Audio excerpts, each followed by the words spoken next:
Genesis. In the beginning, God created the heavens and the earth. The earth was without form and void, and darkness was over the face of the deep. And the Spirit of God was hovering over the face of the waters. And God said, "Let there be light," and there was light. Saw that the light was good. And God separated the light from the darkness. God called the light day, called night.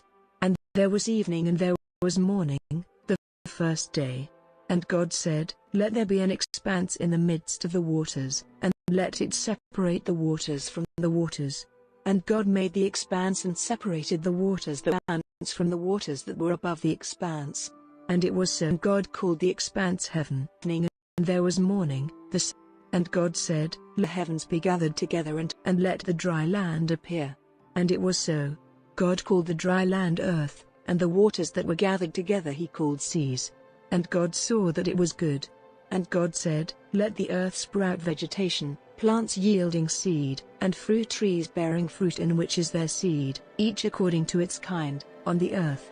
And it was so. The earth brought forth vegetation, plants yielding seed according to their own kinds, and trees bearing fruit in which is their seed, each according to its kind. And God saw that it was good. And there was evening and there was morning, the third day. And God said, "Let there be lights in the expanse of the heavens to separate the day from the night.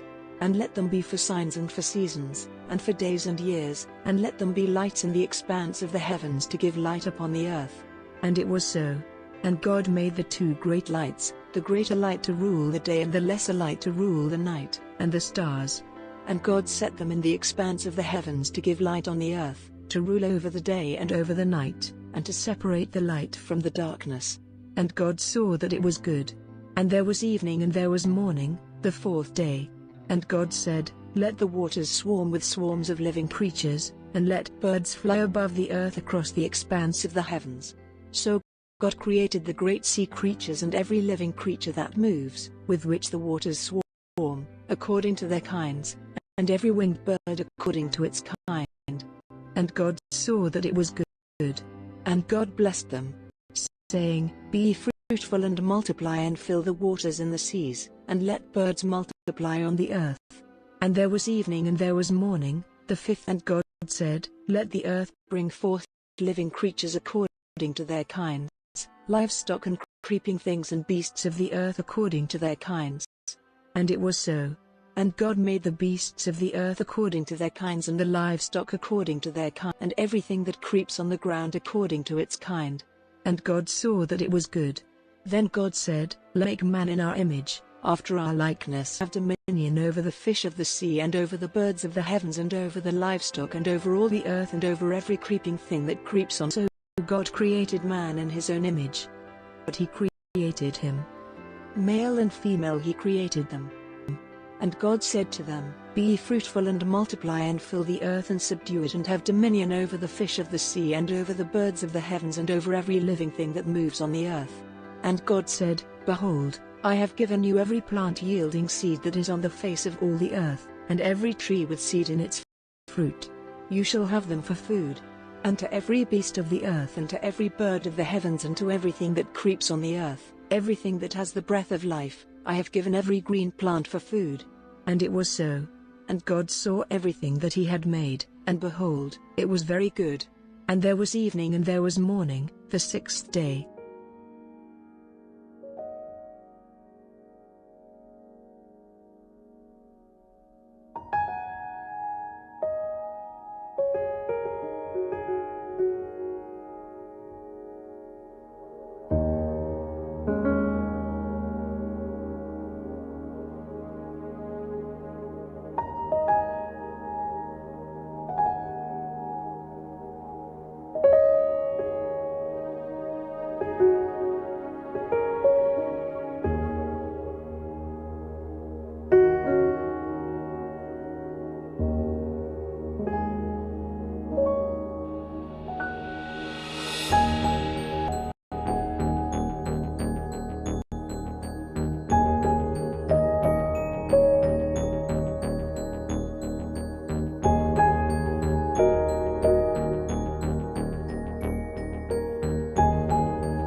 Genesis 2. Thus, the heavens and the earth were finished, and all the host of them.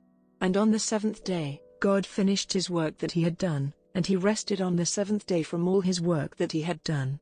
So God blessed the seventh day, and made it holy, because on it God rested from all his work that he had done in creation. These are the generations of the heavens and the earth when they were created. In the day that the Lord God made the earth and the heavens, when no bush of the field was yet in the land, and no small plant of the field had yet sprung up, for the Lord God had not caused it to rain on the land, and there was no man to work the ground, and a mist was going up from the land, and was watering the whole face of the ground. Then the Lord God formed the man of dust from the ground, and breathed into his nostrils the breath of life, and the man became a living creature. And the Lord God planted a garden in Eden, in the east, and there he put the man whom he had formed. And out of the ground the Lord God made to spring up every tree that is pleasant to the sight, and good for food. The tree of life was in the midst of the garden, and the tree of the knowledge of good and evil. A river flowed out of Eden to water the garden, and there it divided and became 4 rivers. The name of the first is the Pishon.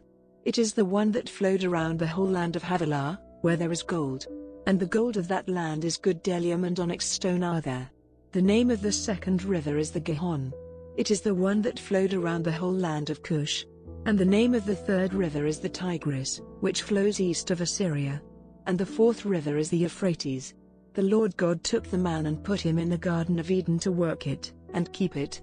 And the Lord God commanded the man, saying, You may surely eat of every tree of the garden, but of the tree of the knowledge of good and evil, you shall not eat, for in the day that you eat of it, you shall surely die.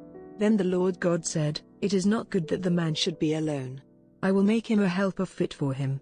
Now, out of the ground, the Lord God had formed every beast of the field and every bird of the heavens, and brought them to the man to see what he would call them. And whatever the man called every living creature, that was its name. The man gave names to all livestock, and to the birds of the heavens, and to every beast of the field. But, for Adam, there was not found a helper fit for him. So, the Lord God caused a deep sleep to fall upon the man, and while he slept took one of his ribs, and closed up its place with flesh. And, the rib that the Lord God had taken from the man, he made into a woman, and brought her to the man. Then the man said, This at last is bone of my bones, and flesh of my flesh. She shall be called woman, because she was taken out of man. Therefore, a man shall leave his father and his mother, and hold fast to his wife, and they shall become one flesh. And, the man and his wife were both naked, and were not ashamed.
Genesis 3. Now, the serpent was more crafty than any other beast of the field that the Lord God had made. He said to the woman, Did God actually say, You shall not eat of any tree in the garden? And the woman said to the serpent, We may eat of the fruit of the trees in the garden, but God said, You shall not eat of the fruit of the tree that is in the midst of the garden, neither shall you touch it, lest you die. But the serpent said to the woman, You will not surely die. For God knows that when you eat of it your eyes will be opened, and you will be like God, knowing good and evil. So, when the woman saw that the tree was good for food, and that it was a delight to the eyes, and that the tree was to be desired to make one wise, she took of its fruit and ate, and she also gave some to her husband who was with her, and he ate. Then the eyes of both were opened, and they knew that they were naked. And they sewed fig leaves together and made themselves loincloths. And they heard the sound of the Lord God walking in the garden in the cool of the day. And the man and his wife hid themselves from the presence of the Lord God among the trees of the garden. But the Lord God called to the man and said to him, Where are you? And he said, I heard the sound of you in the garden, and I was afraid, because I was naked, and I hid myself. He said, Who told you that you were naked? Have you eaten of the tree of which I commanded you not to eat? The man said, The woman whom you gave to be with me, she gave me fruit of the tree, and I ate. Then the Lord God said to the woman, What is this that you have done? The woman said, The serpent deceived me, and I ate. The Lord God said to the serpent, Because you have done this, cursed are you above all livestock, and above all beasts of the field. On your belly you shall go, and dust you shall eat all the days of your life. I will put enmity between you and the woman, and between your offspring and her offspring. He shall bruise your head, and you shall bruise his heel. To the woman, he said, I will surely multiply your pain in childbearing. In pain, you shall bring forth children. Your desire shall be for your husband, and he shall rule over you. And to Adam he said, Because you have listened to the voice of your wife, and have eaten of the tree of which I commanded you, you shall not eat of it. Cursed is the ground because of you. In pain, you shall eat of it all the days of your life. Thorns and thistles it shall bring forth for you, and you shall eat the plants of the field. By the sweat of your face you shall eat bread, until you return to the ground. For out of it you were taken. For you are dust, and to dust you shall return. The man called his wife's name Eve, because she was the mother of all living. And the Lord God made for Adam and for his wife garments of skins, and clothed them. Then the Lord God said, Behold, the man has become like one of us in knowing good and evil. Now, lest he reach out his hand and take also of the tree of life, and eat, and live forever. Therefore the Lord God sent him out from the Garden of Eden to work the ground, from which he was taken. He drove out the man, and at the east of the Garden of Eden, he placed the cherubim, and a flaming sword, that turned every way to guard the way to the tree of life.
Genesis 4. Now, Adam knew Eve, his wife, and she conceived, and bore Cain, saying, I have gotten a man with the help of the Lord.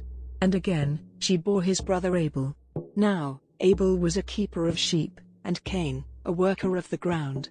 In the course of time, Cain brought to the Lord an offering of the fruit of the ground, and Abel, also, brought of the firstborn of his flock and of their fat portions. And the Lord had regard for Abel and his offering, but for Cain and his offering, he had no regard. So Cain was very angry, and his face fell. The Lord said to Cain, Why are you angry, and why has your face fallen? If you do well, will you not be accepted? And if you do not do well, sin is crouching at the door. Its desire is for you, but you must rule over it. Cain spoke to Abel his brother. And when they were in the field, Cain rose up against his brother Abel and killed him. Then the Lord said to Cain, Where is Abel your brother? He said, I do not know, am I my brother's keeper? And the Lord said, What have you done? The voice of your brother's blood is crying to me from the ground. And now you are cursed from the ground, which has opened its mouth to receive your brother's blood from your hand. When you work the ground, it shall no longer yield to you its strength. You shall be a fugitive, and a wanderer, on the earth. Cain said to the Lord, My punishment is greater than I can bear. Behold, you have driven me today away from the ground, and from your face I shall be hidden. I shall be a fugitive, and a wanderer on the earth, and whoever finds me will kill me. Then the Lord said to him, Not so. If anyone kills Cain, vengeance shall be taken on him sevenfold. And the Lord put a mark on Cain, lest any who found him should attack him. Then Cain went away from the presence of the Lord and settled in the land of Nod, east of Eden. Cain knew his wife, and she conceived, and bore Enoch. When he built a city, he called the name of the city after the name of his son, Enoch.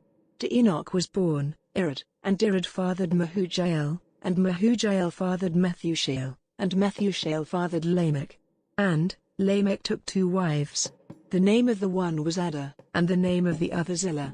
Ada bore Jabal, he was the father of those who dwell in tents and have livestock. His brother's name was Jubal, he was the father of all those who play the lyre and pipe. Zillah also bore Tuval-Cain, he was the forger of all instruments of bronze and iron. The sister of Tuval-Cain was Naamah. Lamech said to his wife, Hear my voice.